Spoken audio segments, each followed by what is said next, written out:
All right, so we are here at the pond today, and the idea is that we are going to do a total clean up, and get this thing ready for the season so that we can use it as a water feature here in the garden. Hi! So we can use it as a water feature in the garden for our pollinators and other wildlife here. So this is what we're dealing with right now. I've lowered the water level and scooped out as much of the large debris as possible, removed the pots and bricks and the pond pump and disconnected pond pump from the solar panel. So the idea now is that we are going to see if we can get this water level even lower with some buckets, and then I want to rinse out the rest of the stones that should be on the bottom of this.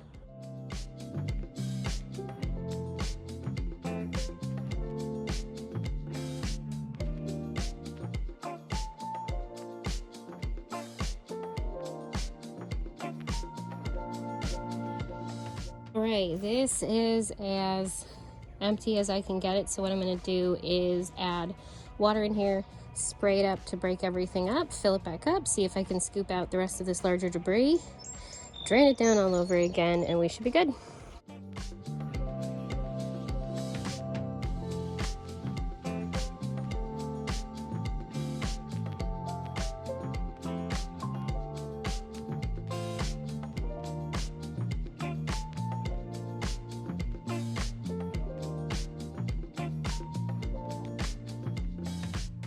So I am actually very satisfied with that. Look at that. So there is still a buildup of sediment. However, I'm done hauling buckets, so it is what it is. But you can make out the pebbles at the bottom. And I think after the sediment stays and settles on the bottom, it'll look much clearer. So we're going to clean out the filter and the pump now, put it back in and run it, see how she looks.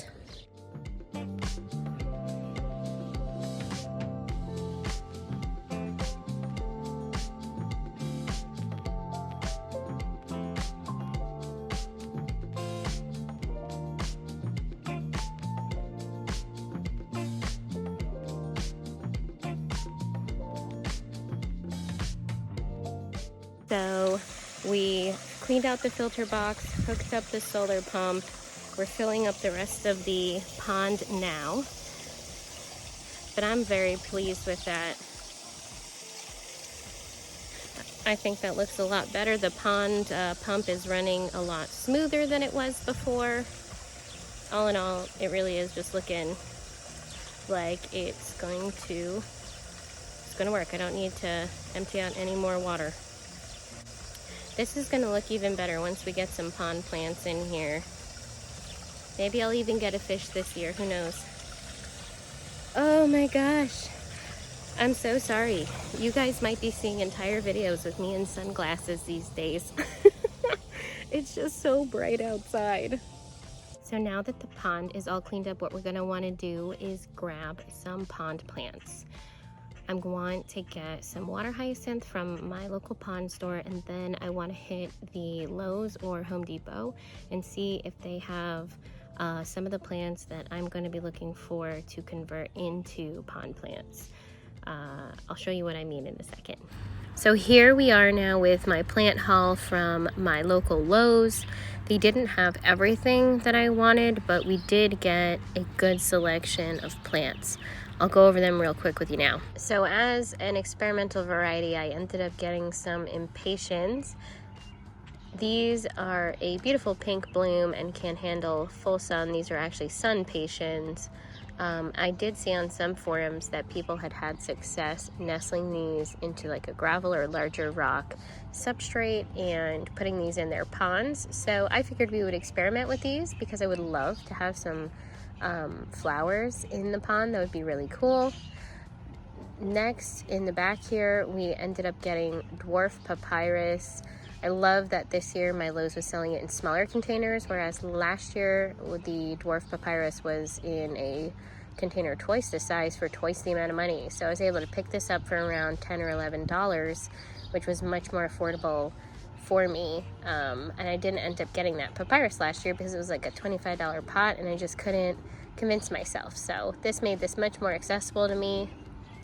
We also got caladiums. I got 2 different colors here of caladium.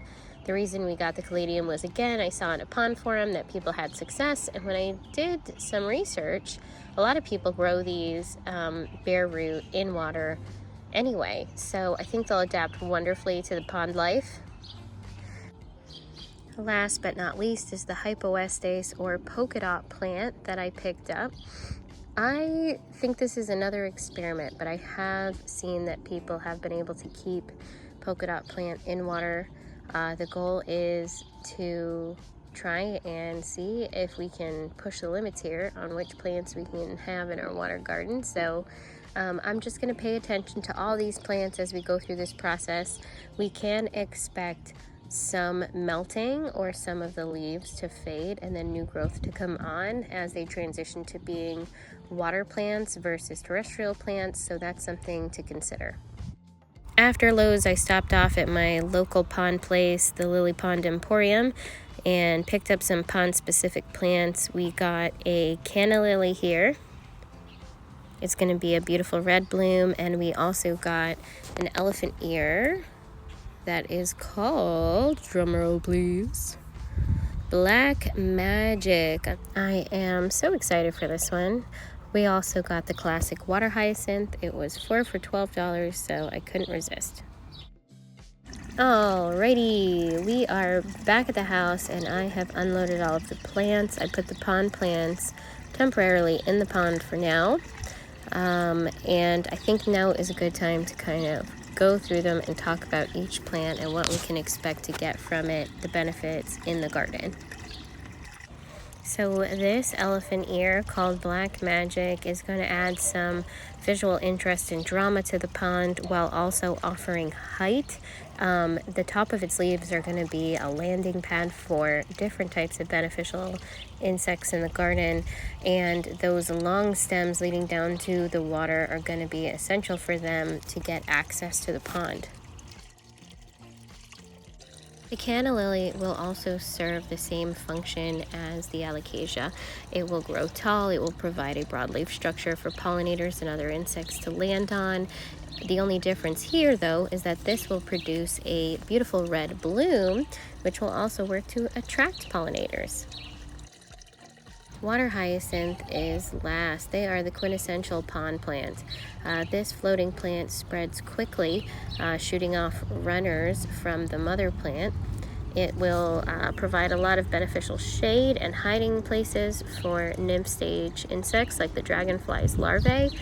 They also provide a sort of safety net in the water for any pollinators that might fall in and need a sort of a life vest or a safety ring sort of to hold on to in order to get out.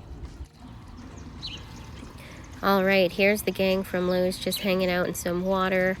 The idea is that some of these are going to go into different containers, and the impatiens I'm going to wash the soil off of, as well as the hypoestes or the polka dot plant. The caladiums I'm going to leave in their original pots. The sweet potato vine I will rinse out, as well as this polka dot plant over here. The papyrus I'm going to put into a new pot. So there you have it. Here she is, all planted out. I'm really loving the contrast of bright greens and these dark purple foliage of the Black Magic and the sweet potato vine. I think that's so dramatic. I'm also loving how the impatiens, the pop of pink flowers, is really going to tie into these caladiums over here. And all in all, I'm very excited with how the pond has turned out. She's definitely finally ready for the season. This is one of my favorite things to do, is to plant a water garden, so to speak, just full of other types of plants that our pollinators can enjoy. I'm really excited to see how this evolves over the season, but as far as a starting point, I mean, you really can't get much better than this. Even just sitting here, I've seen several pollinators already start to interact with the plants here at the pond. So yeah, this is a wonderful space to be able to provide them, and I just love looking at it. It's a beautiful, it's just a beautiful water garden. It's just lovely. I'm so stoked. I could honestly sit there for hours and listen to the sound of this water.